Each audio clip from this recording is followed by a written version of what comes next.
things first, we need to draw a circle. So here we have a circle. And when people see a circle, they look at the center of the circle. All sides have the same distance from the center of the circle all the way out to the edge.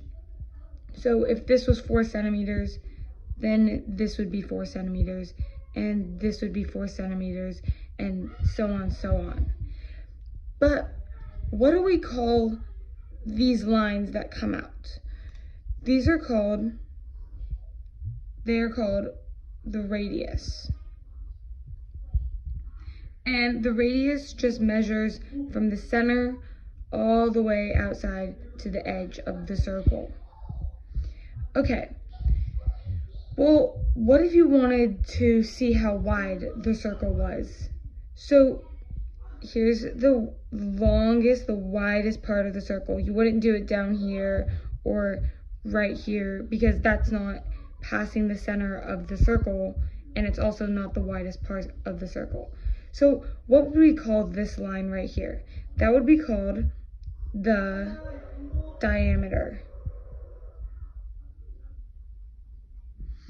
The diameter is 2 times the radius.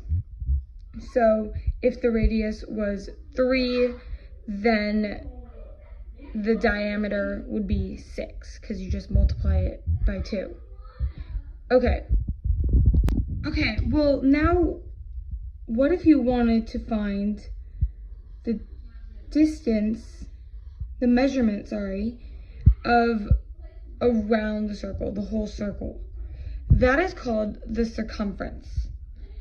So how do we find the circumference?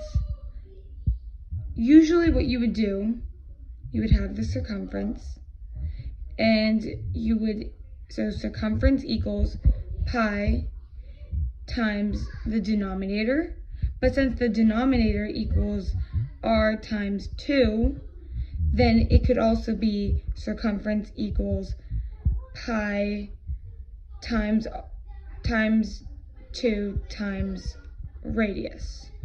But they'll most likely put it circumference equals 2 times pi times radius. Now, what is pi?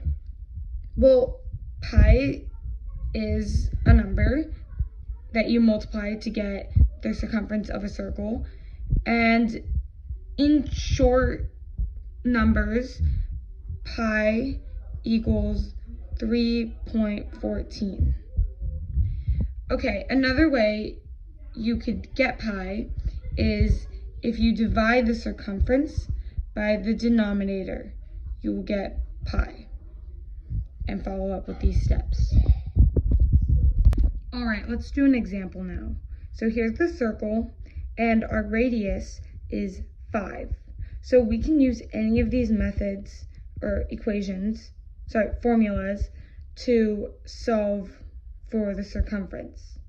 So we could either do it by doing circumference equals 2 times pi times the radius, and the radius is 5, so we'll go down here,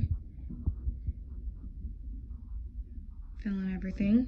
All right, now 2 times 5 is 10,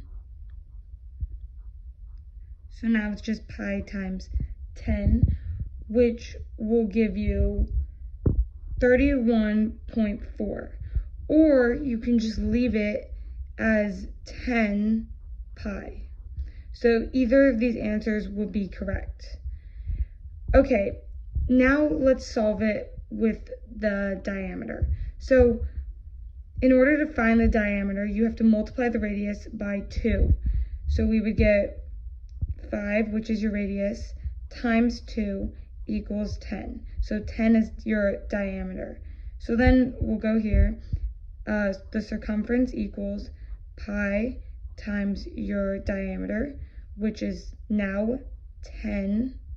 So this equals 10.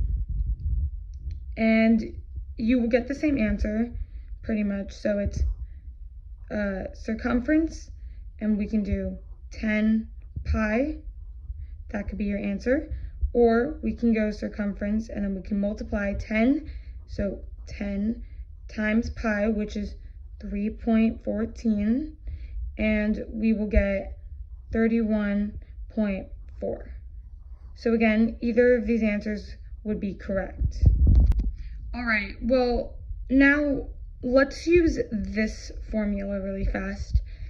Okay, so we have the circumference, which is 31.4, and we have the diameter. So we're going to divide 31.4 divided by 10, and that will give you 3.14, which equals to pi, and that's how you would solve for pi here. Now I wanna do it